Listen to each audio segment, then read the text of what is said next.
Hundreds of families have been left in limbo after a building nightmare that's seen a wasteland of half-built houses. Desperate homebuyers left stressed and broke by a debacle-plagued property developer.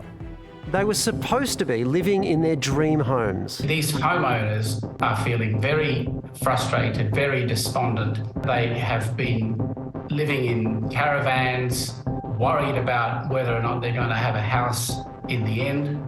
After years of delays and dramas, more than 230 homes stand unfinished. Hundreds of homebuyers paying mortgages on homes they can't live in. It's incredibly frustrating. There's a lot of people in distress. There's a lot of people in a lot worse case than we are.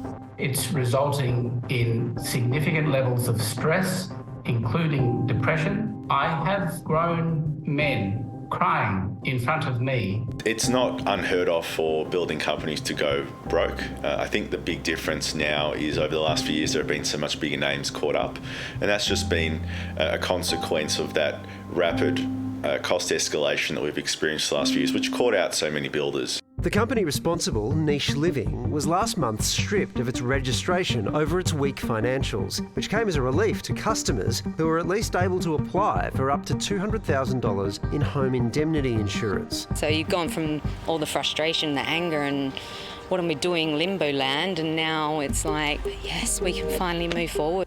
But just days ago, that decision was put on ice. Nicheliving winning an appeal which allows it to keep operating until November, when it will argue its case for re-registration. I think there's a reality that in some markets it's still really hard to find another builder to take on half-completed work. So as painful as it is, it might actually be a better outcome overall if they wait to see how Nicheliving proposes to actually get these builds complete, rather than going out to market and trying to find someone else to replace them. In the meantime, homebuyers like Janine Carter have been left in the lurch. 4 years after the mum of two first signed the contract, she's struggling to make ends meet. No insurance payout, no home. Wondering how long she'll be stuck in this limbo. We are live from the lands of the Kulin Nation and Janine is with us now. Janine, this is such a stressful situation. How are you holding up? Not too great, to be fair. Very stressed, sad. Yeah. Some of us a lot worse off than me, but yeah, not great.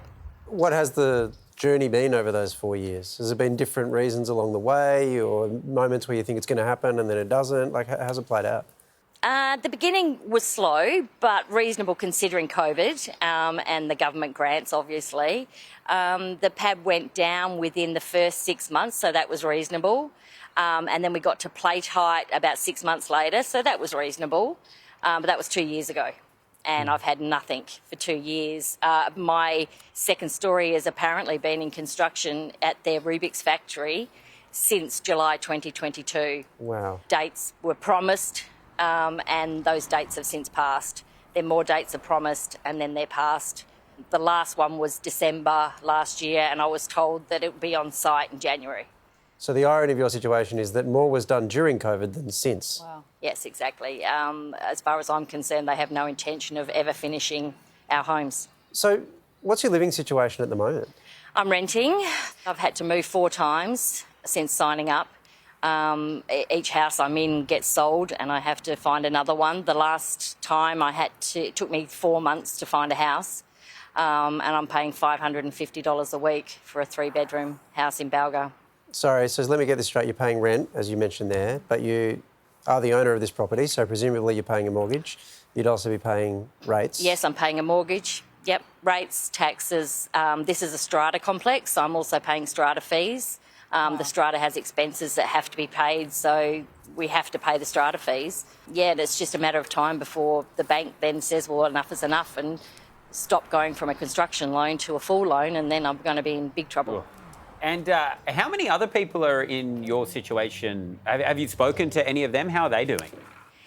Yes, we have group chats. In total, there's 230 of us in the same situation over various estates. Some aren't doing very well at all. One woman this week, we're very worried about her mental health. You know, a lot of people are in a lot worse situation than me. They're homeless. They're living in their vehicles. They're living in caravans. They're couch surfing. Yeah, and with no end in sight. And we thought we had an end. We thought we had a light at the end of the tunnel. And now it just feels like it's a dead end again. Janine, do you have a message for the developer? Build our houses or give up. Just give up. Let us get on with our lives. Let us access our insurance and finish our homes. Oh, Janine, we so appreciate your time and we wish you well. Thank you. Thanks for taking the time to put it on. Appreciate it. We reached out to Nicheliving for comment. We've not yet received one.